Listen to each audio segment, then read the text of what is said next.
everyone, this is Rob Roy and welcome to this week's Elliott Wave Options S&P 500 US Market Update. I periodically get the question, why don't we just look at the S&P 500? Why don't we look at the Dow?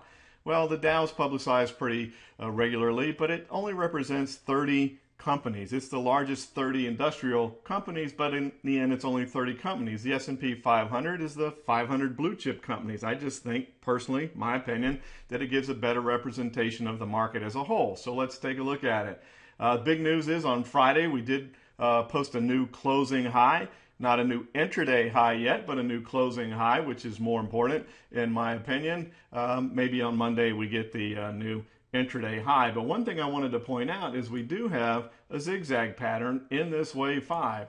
And so as soon as I see a zigzag pattern, I'm interested. I want to see what's going on. So there's our Fibonacci retracement level, and you can see this corrective move down here is right at the 50% corrective level, one of the primary levels. So since we have a qualified zigzag now with that corrective move, we can label it. So we put the A there, and then we label the B on the corrective move right here, and then we look for where do we go from this point. So now we use the Fib extension tool to see where we will go from this point, or where we like to go, at least in this zigzag pattern. And note where we are. We are right at the 100% extension. So not only are we at the previous highs going back to September, we're also at a point of resistance with these highs. Now, as you know, it's been my opinion that we will break these highs and let all the media have their fanfare on the fact that the market's at all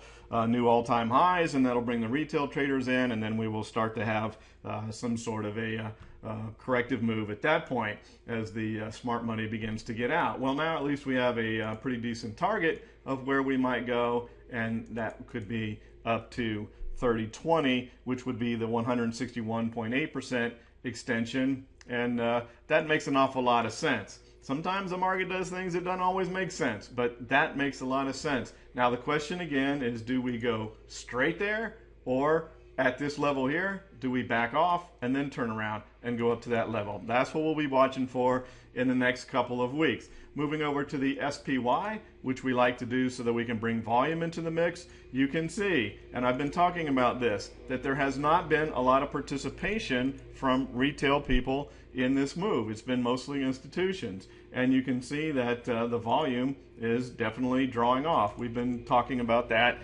so over the last couple of weeks, and there you see again that the volume has fallen off. So as we've moved to the upside here, and we've got very low volume, we also have low volatility with these small bars. So something is going to happen. Now we could go back and we could explode right up to that 161.8% level as the volatility and the volume begin to return, but we'll wait and see. Let's look at the VIX, because the VIX is certainly an indicator of how fast the market could move. And here we're sitting down here at these levels. We can look at the Elliott Wave pattern as well. Anything that has liquidity is worth putting the Elliott Wave pattern on, in my opinion. And now we're at a wave 5 extension here that also happens to be right down at these levels that we've been looking at, as you know, for well over a year. And if we break that, we could go down to an extended wave 5 and then have that actually probably coincide right with where we were in the 9 level. Let's actually just take a look at that and see how close to that level that we would come to. I think that would be fascinating to see. So if we just go ahead and draw the Fib extension level here, and look at that.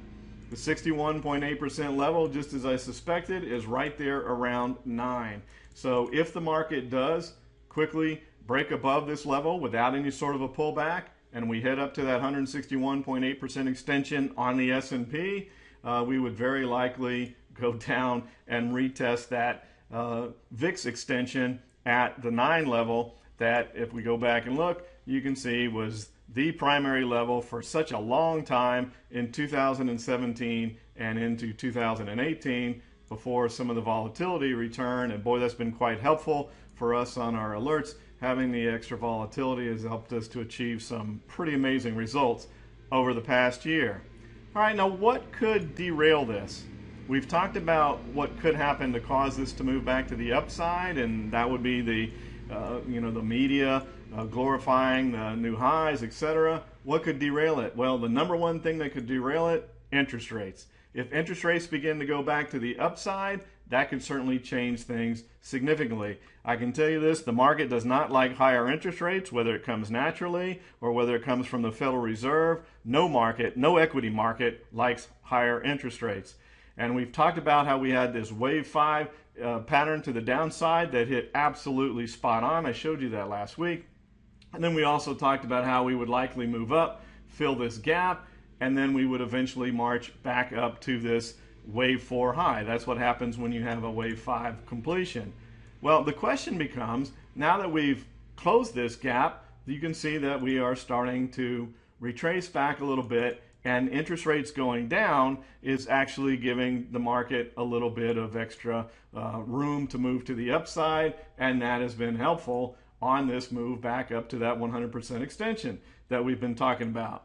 So if the interest rates continue to come back down, and perhaps we actually move down into an extended wave 5, let's take a look at this zigzag pattern that exists here. Again, just like with the market, notice that interest rates went right back to the 50% retracement level. Very important to understand Fibonacci levels and how they relate with Elliott Wave. They go hand in hand. So here is our A wave impulse to the downside, our B wave correction in the zigzag, and now we would look for where could we go on the extension in this zigzag pattern if interest rates are going to continue to go down. If interest rates continue lower, then we would look to break that A wave extension. The 61.8 level would be right here at 31.50, and then possibly all the way down to 30 if interest rates continue down. Both of these scenarios could play out in the very near future. In other words, we could stop here and turn around and go back up and hit that wave 4 target here, just as would be expected from this wave 5 completion, or you can get the extended wave 5, interest rates continue lower, certainly would provide the ammunition. That's what we could get to move the market up to the new highs, bring the retail traders in, and then it would be Katie bar the door, watch out for the move to the downside. Regardless, it's going to be fascinating to watch the next couple of weeks, but as you can see, Elliott Wave is spot on, it's right on top of it, and we'll be able to trade successfully because of it. Take care, everybody.